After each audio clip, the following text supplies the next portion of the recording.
पंजाब के जत्थेबंदियों ने, हरियाणा के जत्थेबंदियों ने ऐलान कर दिया 13 फरवरी को दिल्ली कूच करेंगे पश्चिमी उत्तर प्रदेश से। मतलब 2024 से पहले किसानों की बड़ी तैयारी। हैट्रिक तो हैट्रिक जमानत जब इस समय इस बार जमानत इंडिया आएगी, गारंटी से आएगी, मैं लिख के दे रहा हूँ। उन्होंने कितनी बड़ी अपडेट दी है, कितनी बड़ी खबर दी है, यानी कि 2024 से पहले किसानों की बड़ी तैयारी है।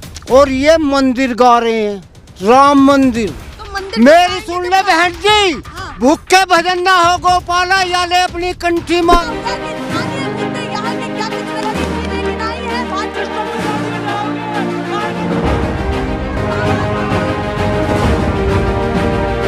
नेशनल पिलर, देश की आवाज।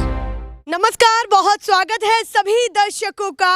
मैं मीरा राजपूत। अब हम शुरू हो चुके हैं 2024 की कवरेज दिखाने के लिए मैदान में उतर चुके हैं। और सबसे महत्वपूर्ण चीज कि पश्चिमी यूपी से शुरुआत हुई है, अब जाने वाले हैं और भी तमाम राज्यों में, जैसे छत्तीसगढ़, राजस्थान, मध्य प्रदेश और साथ ही साथ जो यूपी के और भी क्षेत्र हैं, जैसे पूर्वांचल का पूरा एरिया, क्या वहां पर भी 2024 को लेकर के घमासान जारी है, वो भी दिखाएंगे। पर देखिए, आमने सामने है एनडीए वर्सेस इंडिया गठबंधन। एनडीए जिसमें बीजेपी आती है और इंडिया गठबंधन जिसमें कांग्रेस आती है। ये घमासान कैसा रहेगा, जनता किसको अपनी पहली पसंद चुनना चाहती है। और देखिए, तैयारी जोरदार है। हम लगातार मैदान में उतरे हुए हैं, मैदान में बने भी रहेंगे अगले 3 महीने तक, जब तक ये चुनाव खत्म नहीं होगा। तो हर दिन वीडियो देखिए, जुड़िए भी हमारे साथ। और क्या जिला बागपत की जनता 2024 के चुनाव को लेकर के सोच रही है, सीधे चलते हैं, चर्चा करते हैं। राम मंदिर हावी है या फिर और भी तमाम मुद्दे हैं जो विपक्ष उठा रहा है, जो पूरा विपक्ष एकजुट हुआ है। देश के हर कोने से इंडिया अलायंस में बड़े बड़े चेहरे शामिल हैं। वो कितना जोर और दमखम रखते हैं। जोरदार तालियां बजा दीजिए भैया। 2024 का चुनाव है और मुखिया जी, पहले आपसे शुरुआत करते हैं। बताइए, ये जो पगड़ी आपने पहन रखी है, 2024 में किसको देना चाहते हैं और दोनों को कैसा देख रहे हैं? इंडिया और एनडीए दोनों गठबंधन को कैसा देख रहे हैं इस बार? देखो, हम तो किसान हैं, हम इंडिया को ही पसंद करते हैं। इंडिया गठबंधन साथ में सभी किसानों का ना एनडीए से हमारा कोई कभी संबंध ही नहीं रहा। एनडीए को हम लाइक करते नहीं, ना ही एनडीए की हमारे लिए कोई नीति है। हमारे जो नीति है, हमारे जयंत चौधरी ने मेरे ठाए थे बताया था कि अगर इंडिया आती है तो हम अग्निवीर जो इन्होंने स्कीम लाए हैं अग्निपथ के माध्यम से हमारे जवानों को भर्ती कर रहे हैं फौज में, उसको खत्म करेंगे। खत्म करेंगे तो हमारे लिए किसानों के बच्चे ही तो फौज में जा रहे हैं। हाँ। तो किसानों के बच्चे फौज में जाते हैं तो उनको ये हम सपोर्ट करेंगे। इंडिया गठबंधन के बयानों में आपको ज्यादा दम लग रहा है। जैसे जयंत चौधरी ने कहा कि हमारी सरकार बनेगी तो आते ही इस अग्निवीर योजना को, व्यवस्था को हम खत्म कर देंगे। तो उनके मुद्दों में ज्यादा दम है। बिल्कुल, उनके मुद्दे में ज्यादा दम है। और राम मंदिर में भी तो दम है। नहीं, राम मंदिर तो इन्होंने बना दिया। हाँ। राम मंदिर का जनता के रोजगार से, शिक्षा से, चिकित्सा से हमारा क्या संबंध है? हम अपने इलाज करवाने के लिए हॉस्पिटल में जाना पड़ता है, वहाँ हमारे झोला भर के पैसे लेते हैं जब इलाज होता है। हाँ। हम बच्चों का एडमिशन कराते हैं, डीपीएस खुला, हमारे बराबर में 10,000 रुपये महीना फीस है। हाँ। तो हमारा तो मेन मुद्दे है, अगर हमारे पूजा करने के लिए तो मंदिर चाहिए भैया। इतना भव्य है, इतना कम काहे तोल रहे हैं, करोड़ों में पैसा। हाँ जी, हाँ, नहीं तो सरकार ने पैसा लगा दिया, बना दिया। हाँ। हमारा राम तो खेत में, हम तो जब खेत में जाते हैं, सुबह राम राम बोलते हैं, बैल को खोलते हैं जब राम राम बोलते हैं, खेत में काम करते हैं जब राम राम बोलते हैं। तो राम अयोध्या में जाकर भी बोल दीजिए, क्या दिक्कत? नहीं, हम ऐसा ना, हम इस व्यवस्था के खिलाफ है। हम तो निराकार रूप को मान करके और अपनी मेहनत करने में, हम टाली बजाने में विश्वास नहीं करते। हम कमा के खाने में, पुरुषार्थ करने में विश्वास रखते हैं। बीजेपी नेताओं के बड़े बड़े बयान भी सामने आने वाले हैं और आ भी रहे हैं। वो कह रहे हैं कि मोदी जी हैट्रिक लगाने वाले हैं और इंडिया गठबंधन कुछ नहीं कर पाएगा। क्या कहना चाहते हैं? फिर मैं और भी लोगों के नहीं, ये तो बयानबाजी है। नहीं, ये तो बयानबाजी है। ईवीएम के दम पे बोल रहे हैं वो। ईवीएम को खत्म करो। अमेरिका सबसे विकसित, सबसे शक्तिशाली जो राष्ट्र है पूरे संसार में, 204 देश हैं, सबसे शक्तिशाली अमेरिका। सबसे एडवांस टेक्नोलॉजी अमेरिका में।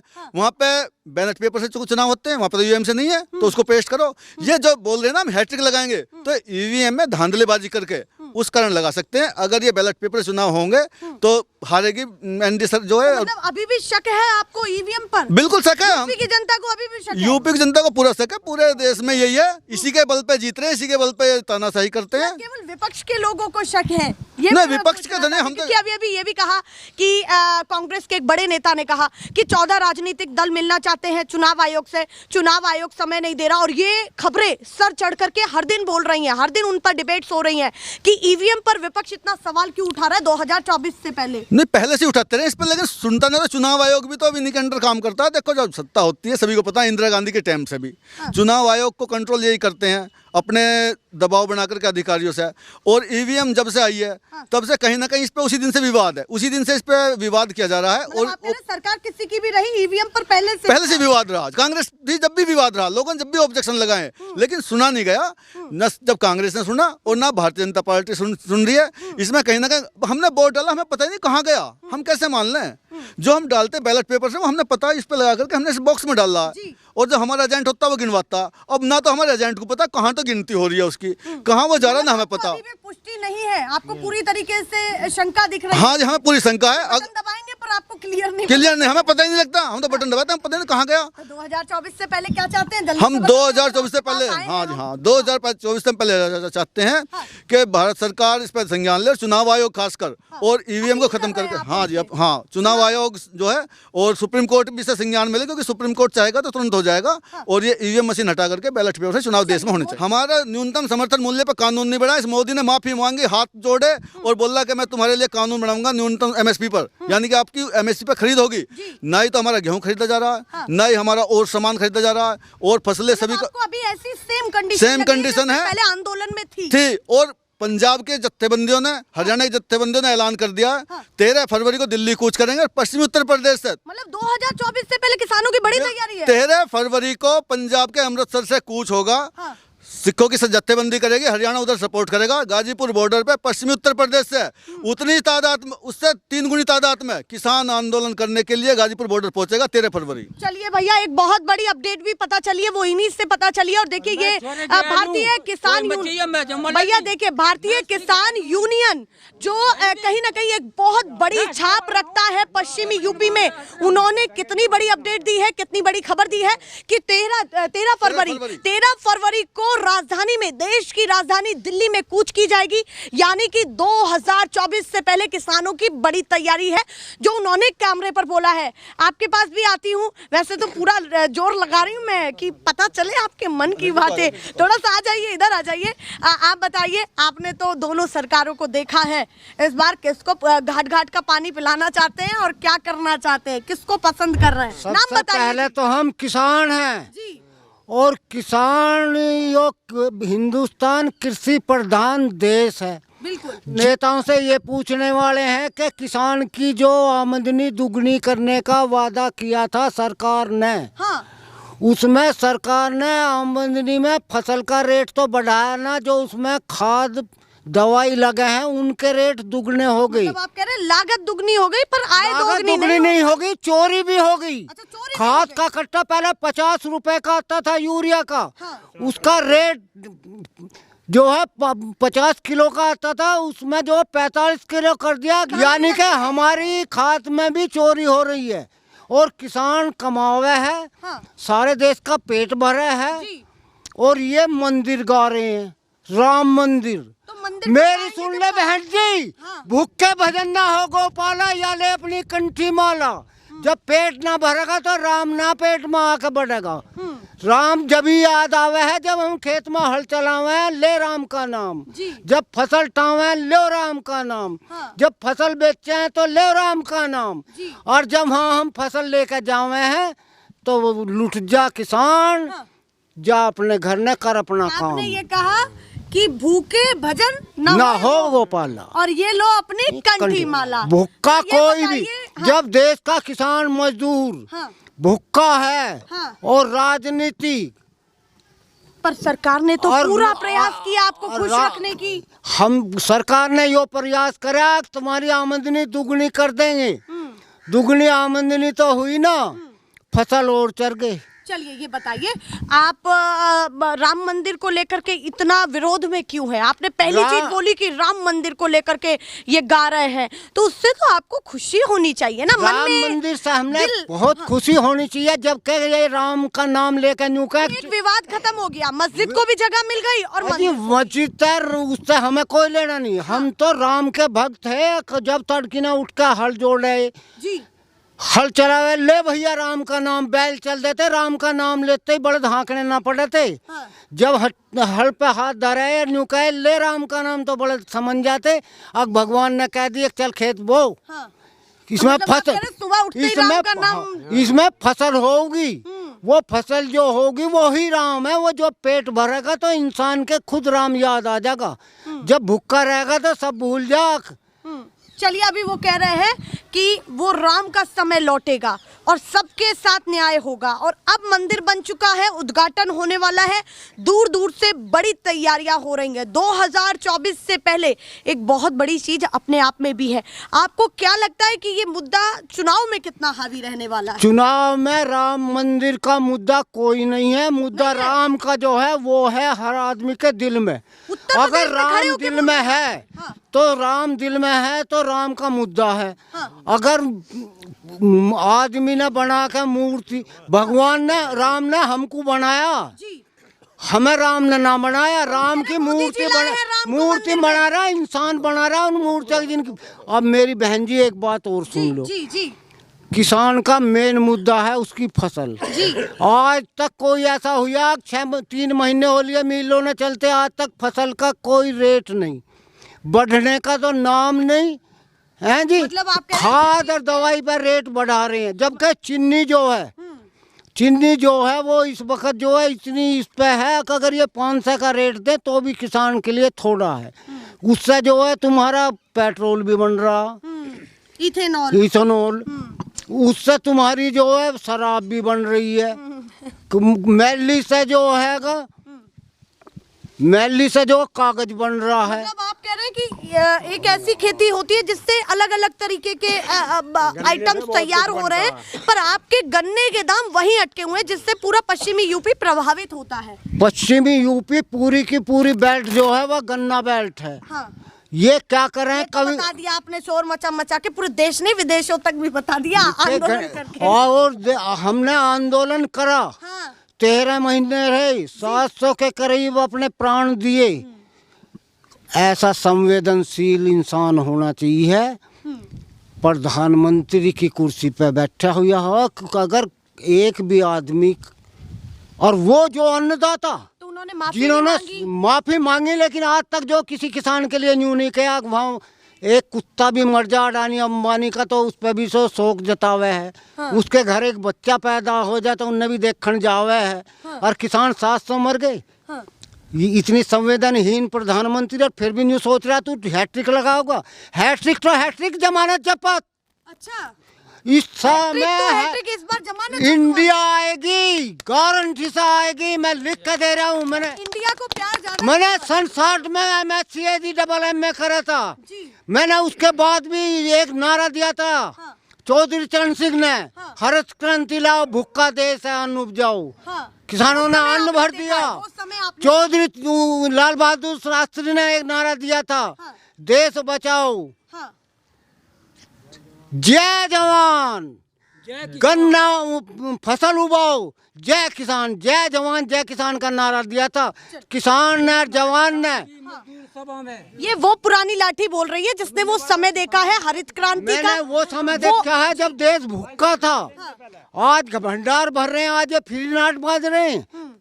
इन्होंने किसानों के लिए जो क्या सुविधा दी है, कोई सुविधा नहीं दी। तो खुश नहीं है मोदी जी के? मोदी जी के खुश नहीं, जमानत जपत है, 2 सीट भी नहीं आऊंगी यूपी से। ज्यादा नाराज है, उन्होंने तो आंकड़ा ही फेल कर दिया है पूरा नाराजगी में। आगे आइए, थोड़ा सा यूथ से भी बात कर रहे हैं। आ जाइए, आप बताइए। वैसे रोजगार की बातें सर चढ़कर बोली है, बहुत ज्यादा बातें हुई हैं। रोजगार की स्थिति कैसी रही और 2024 में किसको अपना PM चुनने वाले हैं, ये बताइए। इंडिया गठबंधन का कोई चेहरा होगा या फिर मोदी जी ही फिर से पसंद आने वाले हैं? ना, मोदी मोदी तो हमारे पसंद है ही ना। अच्छा, है ही ना। प्रधानमंत्री का चेहरा तो गठबंधन ही डिसाइड करेगा कौन होना। मतलब साल आप कह रहे हैं, हाँ जी, साल बदला सवाल हमारा वही है। इस गवर्नमेंट ने 2.5 पैसे किलो पे गन्ने पर रेट बढ़ाए इनने। कोई इतनी कमजोर सरकार है कोई, या मायावती से भी कमजोर है। साल जरूर बदला है पर सवाल वही है हमारे, सवाल हमारा वही है। कौन सा सवाल है, जल्दी से। हमारे गन्ने का क्या हुआ? हाँ। ये कह रहे हैं गंगा की रेती में बढ़ के योगी ने कसम खाई मुट्ठी में रेत लेकर हाँ। कि गन्ना जो है 400 बिकोगा, 14वें दिन तुम्हारा पेमेंट मिलेगा। हाँ। क्या 2.5 महीने हो गए मिल चले, तो दूर दूर तक बातें नहीं। हमारा तो 1 पैसा भी ना आया अभी। हाँ, तो खुश नहीं है ना, परेशान है। और रोजगार की स्थिति क्या देख रहे हैं? रोजगार का तो मामला ही खराब है। एक हमारी सबसे मेन चीज ही फौज, इन्होंने भाई बेच दी और बेच दी वाह। वैसे तो उसके बहुत ज्यादा फायदे भी बताए गए हैं कि हर घर में एक योद्धा तैयार होगा और देश की एक नई नीति ये काम आएगी। 2014 से पहले हमारे गांव में 5-4 लोंडे जरूर चले जावे आर्मी में। हाँ।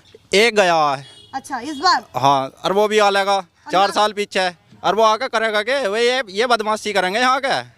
अच्छा। जब ये हथियार चलाने सीख जाएंगे, यहाँ का करेंगे कि ये। तो आपको अग्निवीर योजना का कोई खास वो नहीं लग रहा है ना, हम तो इसके विरोध में। अच्छा, पूरी तरीके से हाँ विरोध जी, में है। बिल्कुल। तो इंडिया गठबंधन को कितना मजबूत देख रहे हैं? जिस तरीके से उन्होंने देश भर के छोटे छोटे भी दल लिए हैं, बड़े दल भी उसमें शामिल है, चाहे कांग्रेस हो, चाहे समाजवादी हो, चाहे टीएमसी बंगाल, और साथ में आरजेडी, आरएलडी, ऐसे बड़े बड़े नाम। कैसे देख रहे हैं कि वाकई इंडिया गठबंधन इस बार कुछ बड़ा कर पाएगा, बीजेपी को चोट दे पाएगा, या फिर कुछ नहीं कर पाएगा? बिल्कुल डरे बैठे हैं वो तो, वे ईवीएम के दम पे कूद रहे हैं। अच्छा, ईवीएम के दम पर कूद रहे हैं। हाँ, ना सुपड़ा साफ है। तो वो तो कहेंगे विपक्ष की भाषा बोल रहे हैं आप, तो पूरी विपक्ष की भाषा बोल रहे हैं। ना लोक दल के तो सपोर्टर हैं ही हम। हाँ। जयंत चौधरी सपोर्टर तो उन्हीं के ही है। हाँ जी, पर उन्हीं आप की। कह रहे हैं कि ईवीएम पर ज्यादा भरोसा आपका डगमगाया हुआ है। हाँ जी, बिल्कुल। तो ये पहले भी आपने डिमांड की, कांग्रेस की सरकार थी। चलिए, आपने तो वो काल देखा नहीं होगा, पर फिर भी पूछ रहे हैं हम। ना वो समय हमने देखा ही ना, हमने तो जांच ही पड़ी है ना, तो हमने जरूरत ही ना पड़ती। तो अभी आपको उत्तर प्रदेश में ये लग रहा है कि राम मंदिर का कितना बड़ा प्रभाव, उसके भी थोड़ी सी बता दीजिए हमें। क्या स्थिति बनी हुई है राम मंदिर को लेकर? ना हम उसके विरोध में, ना उसके पक्ष में। अच्छा, ना विरोध में ना पक्ष में। हाँ, वो जिसके लाभ क्या हो रहा है जानने उस बात ने। हमारा लाभ तो यो है, रोजगार दिया जावे और हमारे गन्ने का मूल्य दिया जाए, समय पेमेंट हो। दिखी आपको? बिल्कुल। चलिए, नेताजी से जवाब मांगने वाले हैं जब आएंगे। हाँ बिल्कुल। चलिए भैया, और भी लोग रह गए, उनसे भी बातचीत करती है। आप बताइए जी, क्या कहना चाहते हैं? सब अपनी भागीदारी दे रहे हैं कि भैया कैमरे पर बोले। आप बताइए कहाँ से शुरुआत करना चाहते हैं? तो आ जाइए आगे आगे। हाँ जी। किसानों की बात है, हम यहाँ जो गन्ने के किसान सब जो, और गन्ने के बारे में इन्होंने बहुत घोषणा करी है। हाँ। और अब तक तो कुछ पूरा हुआ नहीं है। मतलब आप कह रहे हैं जो आपकी नींव है सबसे पहले गन्ना की फसल, हाँ। वो उसी पर ही कुछ नहीं किया। मतलब एक हमारी फैक्ट्री, शुगर फैक्ट्री मुहिद्दीनपुर जो जी, और इसमें मतलब इतनी समस्या आ रही है कि बहुत ज्यादा पैसे गवर्नमेंट ने दे दिए। हाँ। और वो यहाँ तक नहीं पहुँच रहे। यहाँ तक नहीं पहुँच रहे। मतलब गवर्नमेंट तो कहीं ना कहीं ठीक है ना फिर तो? नहीं, गवर्नमेंट ठीक कहाँ, जब यहाँ तक पहुँच नहीं रहे। मतलब आप कह रहे हैं प्रक्रिया पर भी थोड़ा सा ध्यान दें। हाँ, सारी समस्या। अच्छा। 14वें दिन पेमेंट की थी जो, वो नहीं मिले। हाँ। और इतने दिन हो लिए, सारी चीज के रेट दुगने हो गए। हाँ। और गन्ने का हमारा रेट तो आज तक कुछ बढ़ा ना। अच्छा, मतलब जो तरीके से अभी जैसे मैं देख रही हूँ कि यूपी का एक क्षेत्र वो आ जाता है जो गन्ने पर आधारित नहीं है, और एक आधे से ज्यादा वो क्षेत्र आ जाता है जो गन्ने पर ही उसका आधार टिका हुआ है। आपको क्या लगता है कि यूपी में कितना बड़ा मुद्दा चुनाव के समय गन्ने का? नहीं, अब ये हमारे जो, अगर चॉइस साहब ये फैक्ट्रियों के लाइसेंस ना दे के जाते उस टाइम पे शुगर फैक्ट्री के, तो आज तो हम तो मतलब भूखे मर जाते, यह स्थिति हो जाती जो। तो मतलब कहीं ना कहीं आप मान रहे हैं कि सरकार संतुष्ट नहीं कर नहीं है। बिल्कुल भी नहीं। बिल्कुल नहीं है। चलिए भैया, बाबा से बात करते हैं। आप करें लल्ली, हम बात करेंगे। आप बताइए क्या यह बात है लल्ली, ये बात सुन ले। मोदी जी भी उस बात में कह रहे हैं भाई किसी हिसाब में किसान की बात ठीक है, वही बात। आज जिस समय सरकार है, ठीक है, हम किसान है, किसान से हमने जन्म लिया, ठीक है, और जहाँ हमारा किसान का गठबंधन है हम वहाँ है। जहाँ किसान का गठबंधन है आप वहाँ हैं? वहाँ है, बिल्कुल। ये इशारा कहाँ जा रहा है? ये इशारा वहाँ जा रहा, मोदनगर सेठ जी हैं, वे भी किसान हैं, उनसे पूछ लिए। अच्छा, वो बता देंगे। तो मतलब मैं ये कह रही हूँ किस पार्टी को ज्यादा फॉलो कर रहे हैं? अच्छा, वैसे हिसाब में हमारे जयंत जी हैं, यूँ तो सेठ जी भी कांग्रेस में रहे, पहले कांग्रेस ही नए। मतलब आप कह रहे हैं जहाँ जयंत आप वहाँ? जयंत जी क्या हाल है? पता वो कह रहे हैं जहाँ जैन जहाँ हमारा किसान गठबंधन है, गठबंधन। चलिए भैया, ये बातें चल रही हैं और क्या यहाँ के लोग कह रहे हैं, ये जिला बागपत और लोकसभा सीट बागपत के लोग हैं जो कह रहे हैं कि गन्ने का मुद्दा बहुत हावी रहेगा। और ये क्लियर है कि इतनी सारी सीटें इस सूबे से आती हैं और पूरा गन्ना बेल्ट है, तो कहीं ना कहीं 2024 से पहले जैसे उन्होंने बताया कि एक बड़े आंदोलन की भी तैयारी हो सकती है, जो उन्होंने बहुत बड़ी इंडिकेशन दिया है। और लाइव कैमरे पर उन्होंने ये इतनी बड़ी बात बोली है कि किसानों की एक बड़ी तैयारी 13 फरवरी को है,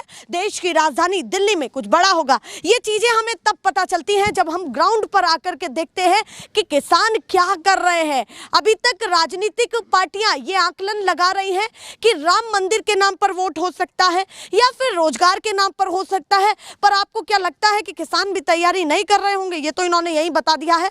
ऐसे ही दिखाते रहेंगे। फिलहाल के लिए नमस्कार।